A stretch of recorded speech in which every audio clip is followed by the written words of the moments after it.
ताबेदारी में रहें और ज्यादातर उसके हुक्मों के तामील करें और ताकि आपकी जिंदगी सही से गुजर सके।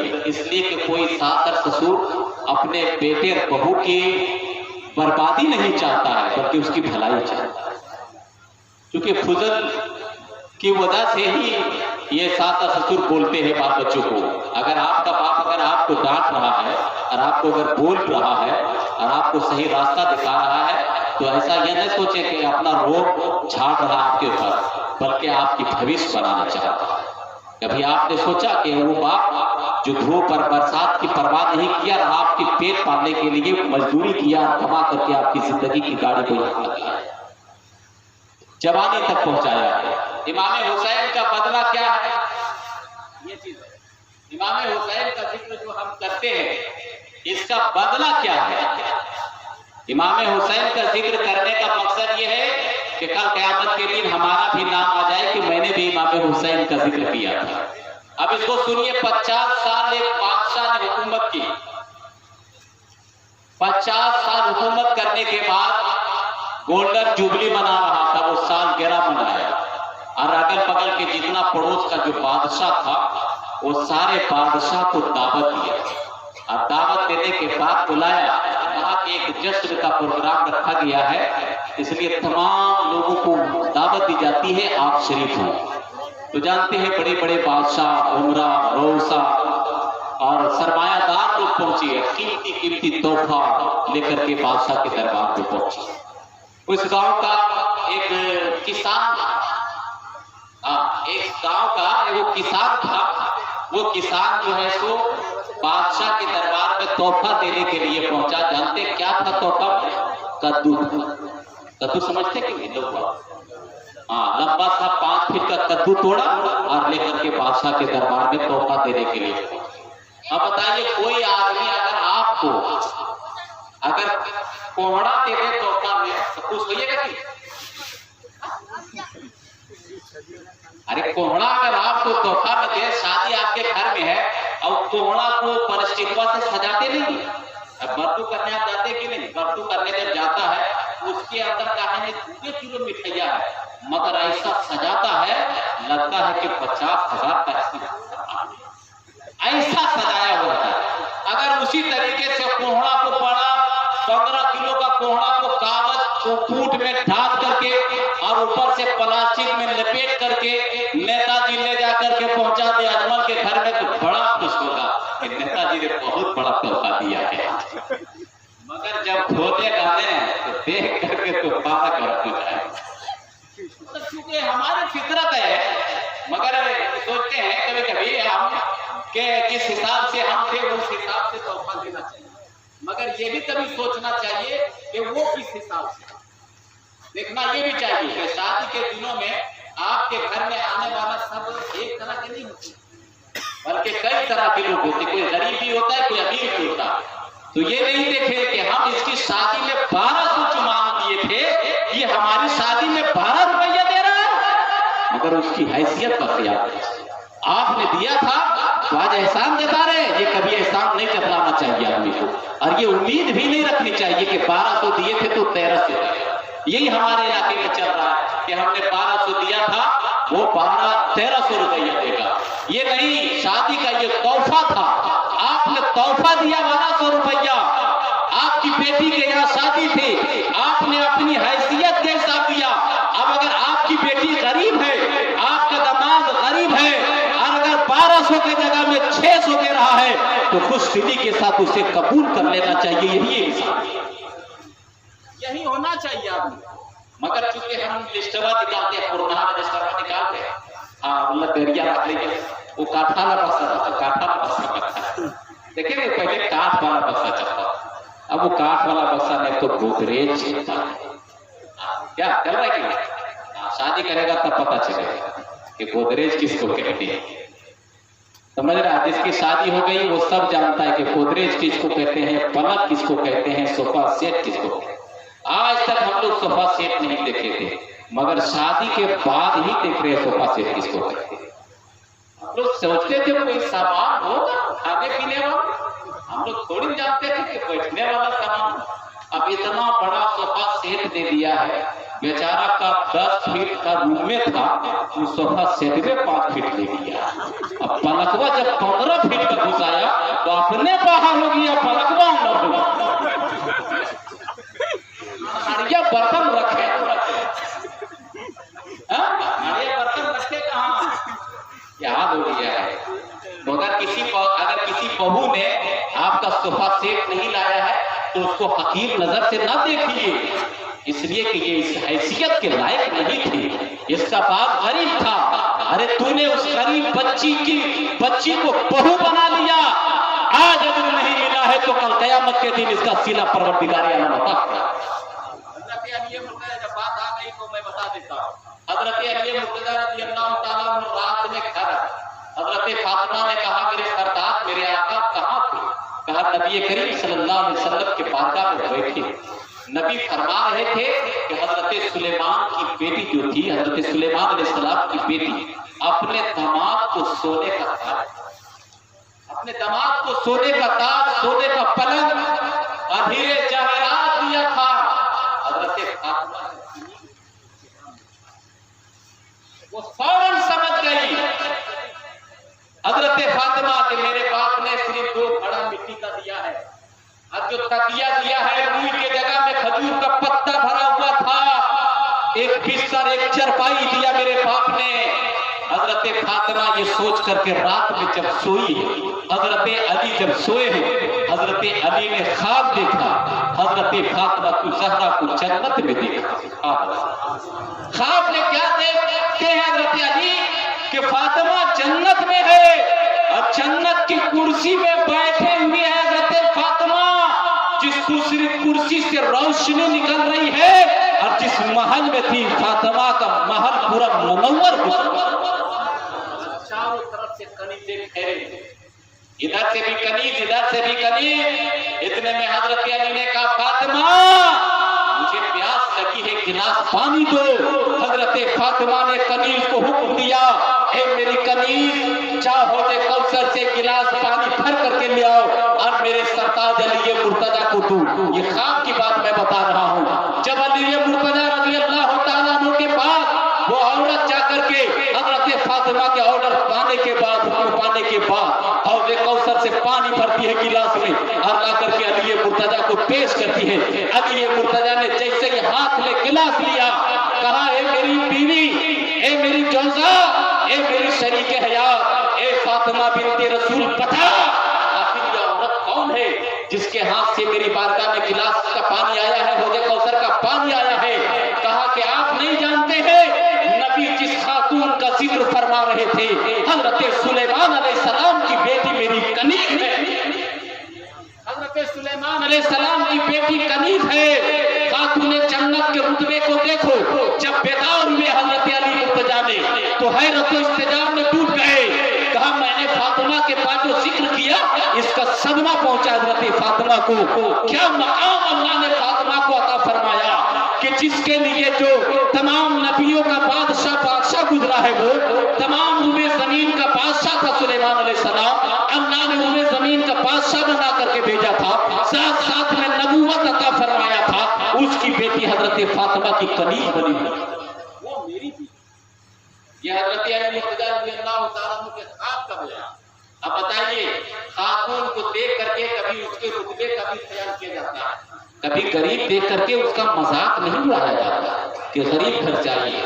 अब इमाम हुसैन का जिक्र हम क्यों करते हैं और इसका सिला क्या है वो बता रहे हैं। तो बादशाह के पास क्या लेके पहुंचा? कद्दू। बादशाह के दरबार में जैसे पहुंचा तो जितने लोग वहां पे थे सब देख करके किसान पर हंसने लगे। सही साथ आया, सब कीमती तोहफा लाया है बादशाह को देने के लिए, और तुम ये क्या लेकर के आ गए? तो जानते हो बादशाह ने जब देखा, कहा इसे रोको नहीं, इसे आने दो दरबार में। दरबार में जब आया बादशाह के सामने तो एक तराजू मंगाया। तराजू मंगाने के बाद कहा कि कद्दू को एक पल्ले में रखो, और दरअको दिनाही को मंगाया, हीरे जवाहरात को मंगाया, और मंगाने के बाद तराजू की एक पल्ले पर रख दिया। जितना कद्दू का वजन था उतना सोना चांदी हीरा मोती वजन करके उस गरीब किसान बादशाह ने।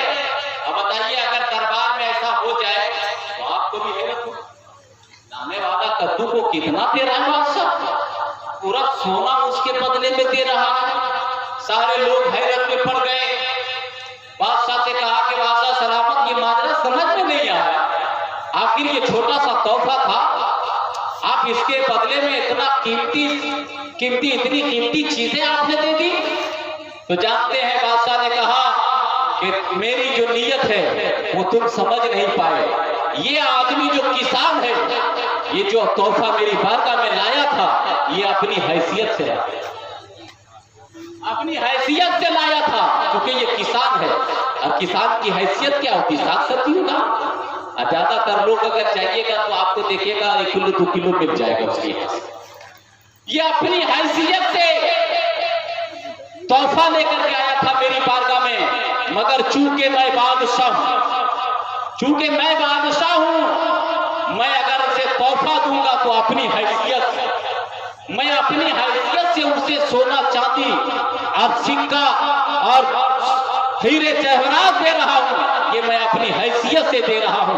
बस यहीं पर मुझे समझ में आ गया, ए इमाम हुसैन, हम तेरा जिक्र अपनी हैसियत से, बोलिएगा सुबह, ए इमाम हुसैन, हम तेरा जिक्र अपनी हैसियत से कर रहे हैं। आप इसका बदला दीजिएगा तो अपनी हैसियत से दीजिएगा। और इमाम हुसैन कल इसका बदला जो अपनी हैसियत से देंगे, वो बदला क्या होगा, इसलिए कि इमाम हुसैन के नाना ने फरमाया, हुसैन जन्नती जवानों के सरदार है। कल कयामत के दिन इमाम हुसैन अगर हमें बदला में देंगे तो वो जन्नती हमें कल कयामत के दिन अगर इमाम हुसैन देंगे तो क्या देंगे, जन्नती तो देंगे। हम अपनी हैसियत से कर रहे हैं, वो अपनी हैसियत से देंगे। इसलिए इमाम हुसैन तमाम जन्नती नौजवानों के सरदार, इमाम हुसैन तमाम जन्नती नौजवानों के सरदार है। अल्लाह ताला का क़यामत के दिन इमाम हुसैन जन्नत की बात आ गई तो ये बात बड़ी अच्छी है।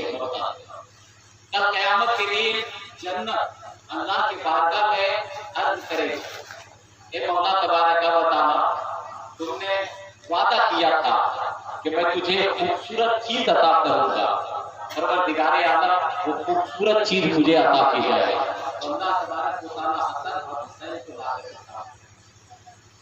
हसन और हुसैन को रख देगा और कहेगा, जन्नत सुन ले, जो मैंने हसीन चीज का जिक्र किया था, यह हसन और हुसैन तुझे अता फरमा दे रहा हूं, इससे ज्यादा हसीन कोई है। ये इमाम हुसैन का मकाम, ये इमाम हसन का मकाम है।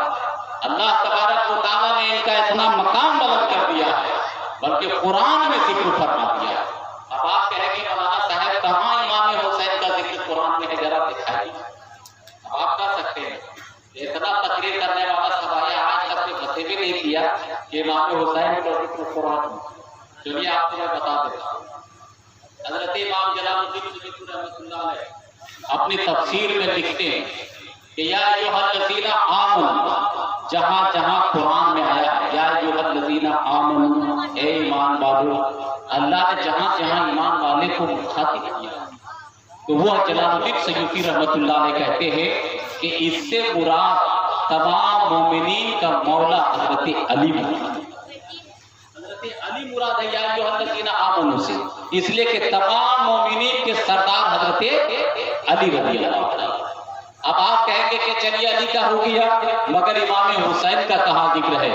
तो मैं आपको बता दूं, मैंने मस्जिद में भी कहा था, यहाँ भी कह रहा हूँ कि जहां पर भी अल्लाह तबारक व तआला ने लफ्ज़ सब्र का कुरान में जिक्र फरमाया है, उससे मुराद इमाम हुसैन, इसलिए कि तमाम साबिरों के सरदार इमाम हुसैन। या अय्युहल्लज़ीना आमनू से मुराद हजरत मौला अली, और इन्नल्लाहा मअस साबिरीन, इससे मुराद है हजरत इमाम हुसैन। वबश्शिरिस साबिरीन, और बशारत है सब्र वालों के लिए। जहां जहां सब्र का जिक्र आया है उस मुराद। अब आइए बाबा फरीद के बारगाह में चलते हैं। अब जब यहाँ तक बात आ गई है तो बाबा फरीद के बारगाह में चलिए। बाबा फरीद को जानते ही नहीं? अरे बाबा फरीद को जानते हैं? बताइए, सुन्नी मुसलमान बाबा फरीद को जानते नहीं? बाबा फरीद शकरगंज रहते, बड़े मुत्तकी परहेजगार, बचपन से नमाज के पाबंद, उनकी माँ ने कहा बेटा नमाज पढ़ा करो। तो जानते हैं माँ चूंकि नमाज पढ़ने वाली थी इसलिए अब आपकी माँ नमाज नहीं पढ़ती तो आपको कहेगी ना 8 बजे खुद करवा 8 बजे छुट्टियां। हाँ आपकी माँ ये कहती ना चागल है राती बाबू सुकर गलत बोल रहे चागल ने सदिया घर के नतीजे भरे। हाँ पराठा खेलने पे अभी बाजा लेकर के बड़ी नाचा है अपना नाम ऊंचा कर लिए मकानों के पहरिया पहुंचा करके। नाचने से नाम ऊंचा हो जाता है क्या? शादी ब्याह में नाचती रिकॉर्ड बनाता है 10 गिलास शरबत के रिकॉर्ड उसका सदिया पहले से 15 गिलास शरबत मिलेंगे ठंडवा बदला फैल गई।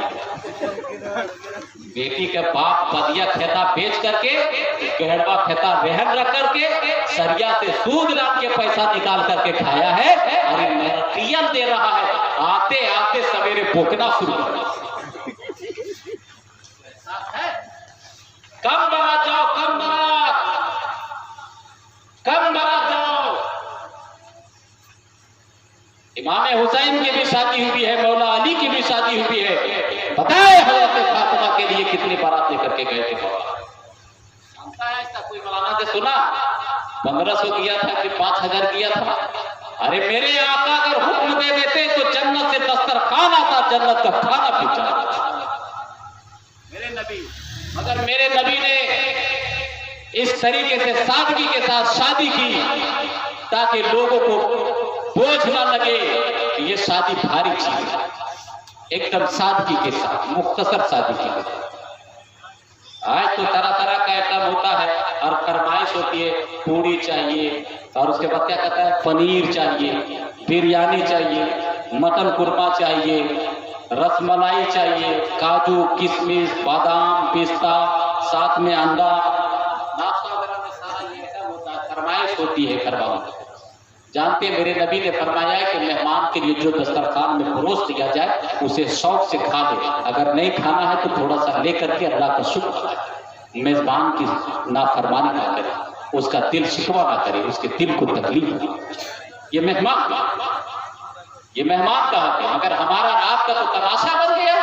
आप तो चूंकि ये चश्मा आंख में लगाने वाली चीज है मगर आप यहाँ लगाते हैं वो माथे पर वो जो टोपी जो होती है सूरज से बचाने के लिए आगे रखने के बजाय वो पीछे रखते हैं क्योंकि आपकी सोच हमेशा पीछे आपकी घटिया सोच हो गई है। क्योंकि हमारी फितरत खराब हो गई है हमारी तहजीब खराब हो गई है हमारा रहन सहन खराब हो गया है। न बड़ों का अदब रह गया है न माँ बाप का ख्याल कुछ नहीं।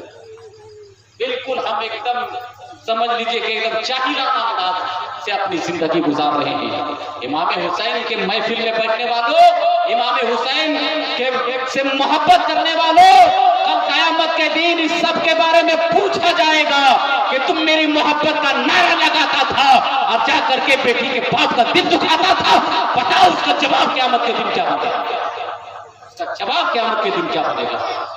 जरा सोचिए इसके बारे में जरा सोचिए इसके बारे में। और हर आदमी अपने से बेहतर इंतजाम हर आदमी अपने से अच्छा इंतजाम। मगर कभी ना कभी आपके तरफ से बदमाशी होती है तो कभी दूसरे के तरफ से यहाँ तक नौबत आती है कि मारा पीटी हो जाए। एक मुसलमान भाई आपस में लड़ एक मोमिन भाई दूसरे मोमिन भाई से मारा पीटी।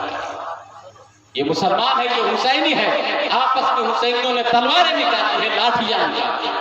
ये मिल्लत ये मोहब्बत ये अखलाक ये किरदार ये हुसैनी नहीं है। हुसैनी किरदार अपनाओ हुसैनी अखलाक अपनाओ हुसैनी कैरेक्टर अपनाओ हुसैनी जज्बा पैदा करो। जिस दिन हुसैन का किरदार हमारे अंदर आ जाएगा कसम खुदा की अपनी जान की परवाह नहीं करेंगे। मजहब इस्लाम के लिए हम अपनी जान की भी परवाह नहीं करेंगे। हमारा हौसला होना चाहिए ये हमारा जज्बा होना चाहिए। कभी माँ का दिल ना दुखे पड़ोसी का दिल ना दुखे किसी पड़ोसी के लिए रास्ता ना दुखे किसी गरीब को सताए नहीं। ये हमारा मिशन होना चाहिए। ये इमाम हुसैन ने करबला के मैदान में पैगाम दिया है इस पर अमल करने की कोशिश। ये बाबा फरीद के बारे में बताते हैं उसके बाद तकरीर खत्म करते हैं इसलिए कि चूंकि वक्त बहुत ज्यादा हो गया।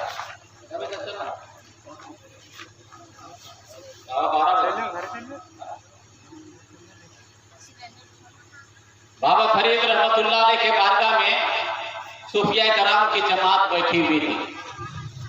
बाबा फरीद रहमतुल्लाह अलैह के बारगाह में जिक्र हो रहा था कि सब्र अफजल है कि शुक्र अफजल, सब्र अफजल है कि शुक्र अफजल।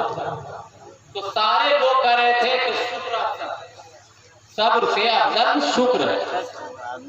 सारे लोग जितने सूफिया कराम बैठे हुए थे और दलील भी दे रहे थे कि देव फिरौन और नमरूद को देख लीजिए, अल्लाह ने बादशाह मालो दौलत दिया, मगर शुक्र करने के बजाय क्या किया, अल्लाह तबारक व तआला की नाफरमानी किया और अपने आप को खुदा कहलाने लगा, अपने आप को खुदा पर बैठा, तो नाफरमानी किया, शुक्र अदा नहीं किया। तो ये दलील सही भी है। और सब्र कहता है कि आदमी यार देखो, मान के चलिए कि आपको खाना नहीं मिलेगा तो क्या कीजिएगा, मजबूर, खाना अगर आपको नहीं मिलेगा तो मजबूरन क्या कीजिएगा, सब्र ही कीजिएगा, सब्र करेगा। मान के चलो एक्सीडेंट में दोनों हाथ पैर खत्म हो गया, क्या करेगा, घर पर बैठा रहेगा, सब्र ही करेगा। मुसीबत आती है तो सब्र ही करना पड़ता है। तो बाबा फरीद के बारगाह में जिक्र हो रहा था, सारे लोग दलील भी दे रहे थे। तो बाबा फरीद से पूछा गया कि हजरत आप बताइए कि सब्र अफजल है कि शुक्र अफजल, सब्र अफजल है कि शुक्र अफजल है। तो बाबा फरीद ने कहा कि तुम लोगों के राय के खिलाफ मेरी राय है। मेरी राय ये है कि सब्र अफजल है, शुक्र अफजल नहीं, शुक्र से अफजल सब्र है। बाबा फरीद ने कहा कि बाबा फरीद के लोगों ने कहा कि आप इसके बारे में दलील दीजिए। कहा इसकी दलील कुरान में, इसकी दलील कुरान में है। कहा कि वो क्या है, अल्लाह ताला ने कहा कि मैं सब्र करने वालों के साथ। उन्होंने कहा कि कुरान में कहा, इसका मतलब क्या होता है, मैं सब्र करने वाले के साथ हूँ। अल्लाह ताला ने कहीं नहीं कहा इन्नल्लाह मअस साबिरीन, मैं शुक्र करने वाले के साथ है, कहीं कुरान में नहीं। आप नहीं पढ़े, मगर जो पढ़े हैं, जो उलमा है, वो जानते हैं कि कहीं नहीं है इन्नल्लाह मअस साबिरीन, कि मैं शुक्र करने वालों के साथ। कहीं भी कुरान में आया है तो अल्लाह ने सब्र वालों के साथ अपना कि मैं सब्र करने वालों के साथ। तो आप ये देखिए, सब्र शुक्र से अफजल है, शुक्र से अफजल सब्र है। अब इमाम हुसैन को देख लीजिए करबला के मैदान में, इमाम हुसैन मेरा सब्र की भी मंजिल पर है और शुक्र की भी, दोनों मंजिल पर है, शुक्र की भी मंजिल पर है और सब्र की भी मंजिल पर है। जैसे ही कोई बेटा करबला के मैदान में हुसैन का शहीद होता तो इमाम हुसैन जुमला था क्या जानते हैं, खुश तो मेरा दिल काबा, कसम खुदा की मैं कामयाब हो गया। इमाम हुसैन का बेटा अगर करबला के मैदान में शहीद होता तो इमाम हुसैन काबे के रब की कसम खा करके कहते, ए परवरदिगारे आलम, मेरी इस कुर्बानी को तू कबूल फरमा ले, मैं कामयाब हो गया। और इमाम हुसैन, आप जरा सा तसव्वुर कीजिए, इमाम हुसैन का दो बेटा करबला के मैदान में, वो अली अकबर 18 साल का था, अली असगर 6 महीने का बच्चा, छोटा बच्चा बिलखता हुआ जो प्यास के मारे तड़प रहा था। जब यजीदियों से इसके लिए कहा, यजीदियों हमें पानी ना दोगे मगर कम से कम इस बच्चे को पानी दे दो, इस छोटे से बच्चे ने तेरा क्या बिगाड़ा है। मगर सालिनों ने पानी के बजाय यजीदियों की तरफ सनसनाता हुआ तीर आया था और अली असगर के हुक्म को छेद करके उसे भी शहीद कर दिया था। इमाम हुसैन ने खून को आंचल हाथ में लेकर के आसमान की तरफ उठा करके फेंका और कहा, परवरदिगारे आलम, मैंने अली अकबर को तो कुर्बान किया ही कुर्बान किया, मगर मेरे खानदान का जो दूध पीता बच्चा था उसे भी तेरी राह में कुर्बान कर दिया है। ए अल्लाह, इस कुर्बानी को तू कबूल कुर्बानी को कबूल फरमा ले। कसम खुदा की अगर हम होते, आप होते, तो आपकी औरत अलग बेहोश होती और आप अलग बेहोश होते। मैं बता रहा हूं, सही बात, आप अलग रोते और आपकी बेटी और आपके 5 बच्चे, आपके खानदान वाले और आपकी बीवी अलग बेहोश होती।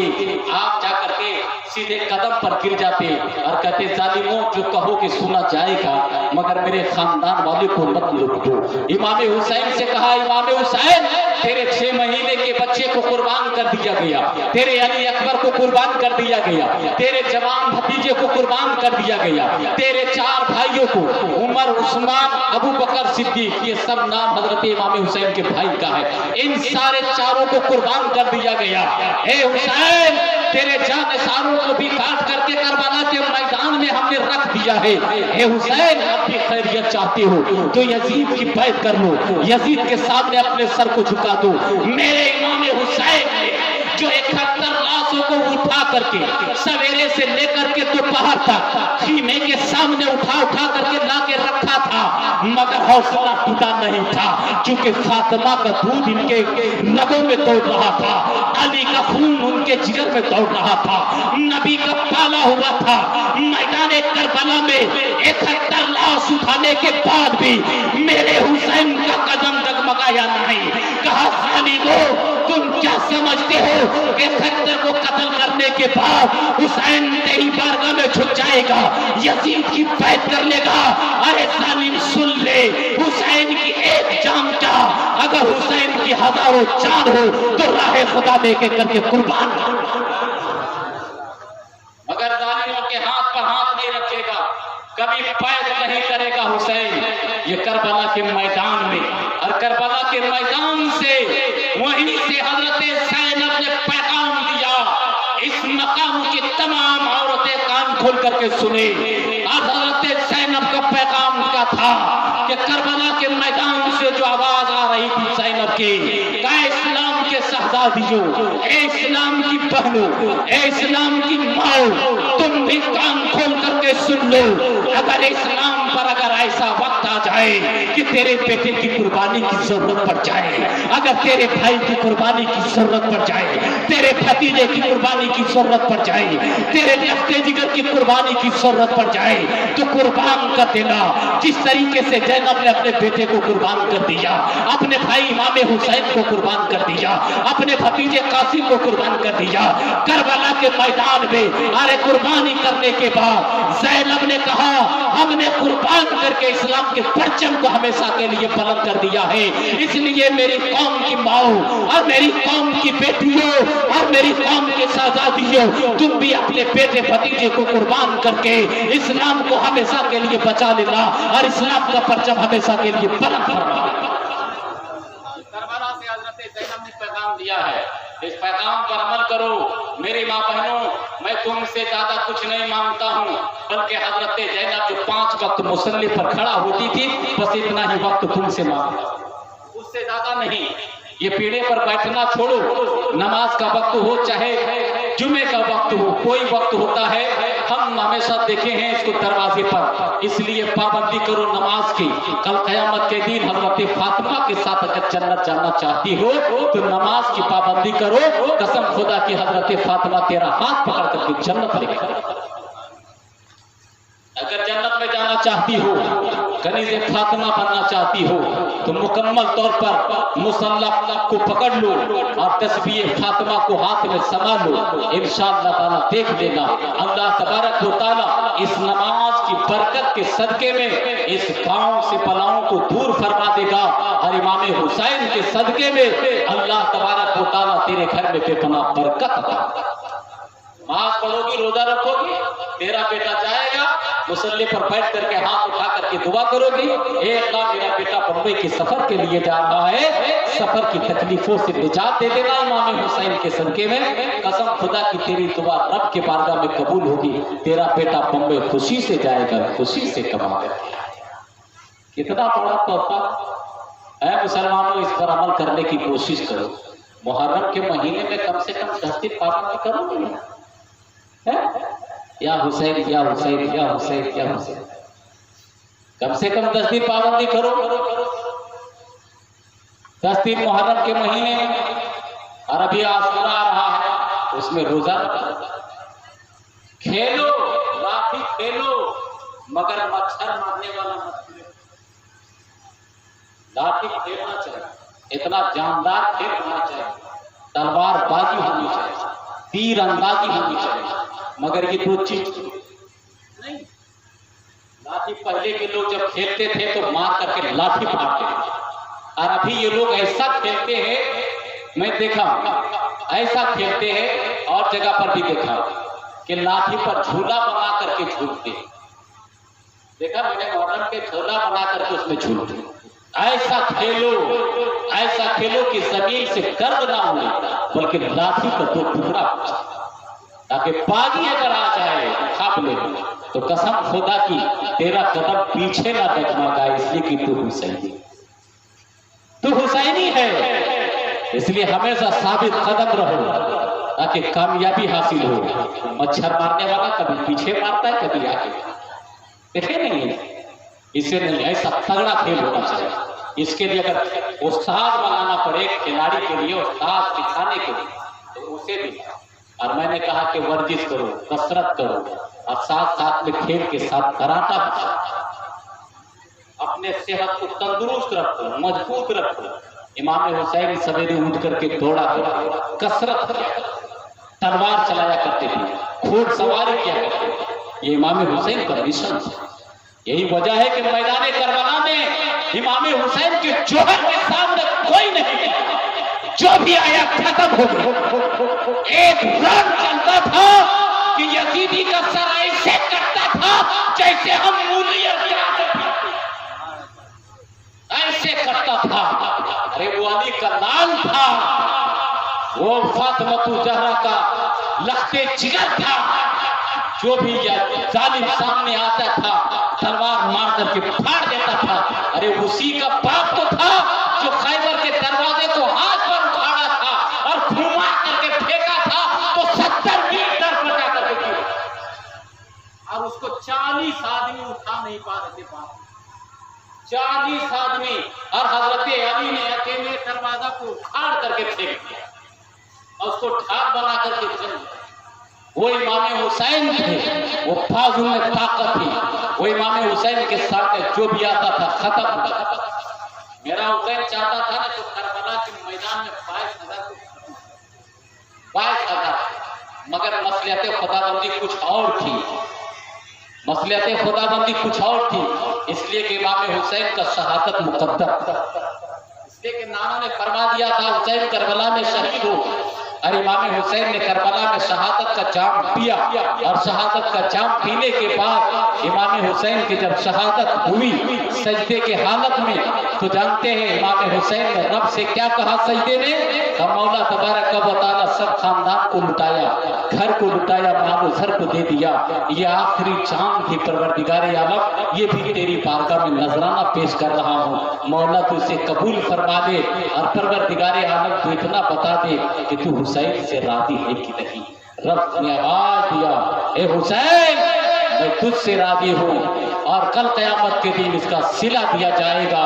कल कयामत के दिन इमाम हुसैन आगे आगे होंगे और तमाम हुसैन उसके पीछे पीछे जन्नत जाएंगे। हुसैन से मोहब्बत कीजिए, प्यार कीजिए, और उनके नक्शे कदम पर चलने की कोशिश कीजिए। तफरका मत पैदा कीजिए, आपस में डंडाबाजी मत कीजिए, आपस में मिल्लत पैदा कीजिए, और खेल खेलिए तो अदब के दायरे में रह करके खेलिए। नशा का इस्तेमाल खेल के दरमियान ना कीजिए, इससे परहेज कीजिएगा। यहाँ पे अल्हम्दुलिल्लाह बहुत अच्छा है, यहाँ पे मकामों का पर ये अल्लाह का करम है। और मैं कहता हूँ कि मौलाना शमसुद्दीन का कि वो सब मसला यहाँ पर नहीं, बहुत जगह जो है दारू पीकर मुसलमान दारू पीकर के मुहर्रम के मौके पर वो तमाशा करता है। ऐसे अदब की महफिलों में जब बैठे तो अदब से, और इमाम हुसैन का जब जुलूस हो तो अदब के साथ रहे, और ऐसा शानदार काफिला हो जिससे लगे ये आशिकाने हुसैन है, ये मुहिब्बाने अहले बैत है, इमाम हुसैन से प्यार करने वाले। आपस में तफरका ना कीजिए, नफरत पैदा ना कीजिए, मिल्लत पैदा कीजिए। रब के बारगाह में दुआ है, मौला तबारक व तआला जिन लोगों ने जिक्र हुसैन की महफिल को सजाया, ए अल्लाह उनके घरों को तू रहमत और नूर से सजा दे। और जिन लोगों ने इस महफिल में आकर के तेरे हुसैन का तेरा जिक्र और तेरे नबी का जिक्र समाप्त किया है। परवरदिगारे आलम उनके घरों में बेपनाह बरकतों रहमतों का नुज़ूल फरमा। अस्तगफिरुल्लाह रब्बी मिन कुल्लि ज़ंबि व अतूबु अलैह। हक ला इलाहा इल्लल्लाहु मुहम्मदुर रसूलुल्लाह सल्लल्लाहु तआला अलैहि वसल्लम। चंद शेर के लिए मैं जनाब साजिद रज़ा साहब से